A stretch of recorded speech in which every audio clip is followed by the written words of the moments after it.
Wakili, how do we make it different this time? How do we get it right this time in structuring this dialogue to tap into the opportunities that it presents for us to come up with lasting solutions to the issues that have ailed the country for generations, for decades? He has talked about reforms that sort of took place, but now it's sort of like we're going back. How do we make this upcoming dialogue work, make it fruitful, make the outcome sustainable going forward? First, I will begin from the point where you said that how comes IBC is always at the center of all these problems? It's very clear. IBC decides election results. And as we know, elections are what informs governance. Elections are what informs policies. Elections are what informs distribution of resources. Once a government has been put in place, those are things that it's needless to say. So IBC plays a very critical role in informing how now the Kenyans perceive governance, policy formulation, and distribution of resources. And actually, every moment we have elections, Kenyans always have this anticipation that we have yet another moment to perhaps change things. But if things don't change the way they want, that's why you see all these whimpers.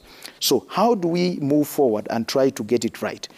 Most importantly is that we have a constitution in Kenya, which provides that all laws that regulates the conduct of all institutions must be in strict compliance with the Constitution. So, and one of the mechanisms that has been put in place or has been used time and again without number to ensure that laws are in compliance with the Constitution is public participation.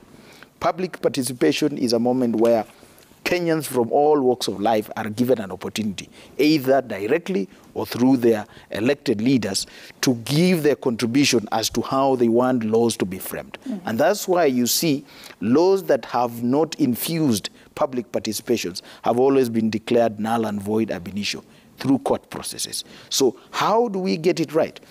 This issue of selecting the IBC, the panel that selects the IBC commissioners, and eventually the process of vetting the IBC commissioners, let it infuse a high level of public participation, such that the panel that will be placed in place, the panel that will be put in place to select the commissioners, has to go through a rigorous public participation process, so that at least we get a larger section of the country having confidence in the process. And then eventually, once we have the commissioners that now are going to be vetted, let them go through a rigorous public participation process, so that at the end of the day, we can say we have attempted to ensure that all stakeholders, Kenyans, either directly or through their elected leaders, have participated in this process. And once we have these laws that put in place these institutions and offices, if you are uncomfortable with it, then you follow the process. You go to court, you challenge them. But remember, all what we've been dealing with is a dispute that elections are not fair, a dispute that the referee is not fair. And that's why we have laws to regulate disputes. And one thing Kenyans also must understand is that a dispute must come to an end at some point. And it is highly likely that there will be a winner-loser situation. That is how things are, and we have to accept it. And the Constitution places these requirements so clearly that if you are dissatisfied with a legal process, with a political process, you can file a petition in court. But the court at some point will decide it with finality. That's why we have a Supreme Court. Okay. So if we can formulate the laws that put in place this institution to be in strict compliance with the Constitution and try to eliminate any political influence in the manner in which these institutions are put in place and the manner in which these officers are put in office, we are likely to achieve a solution, a lasting solution to this problem that we've had for quite some time.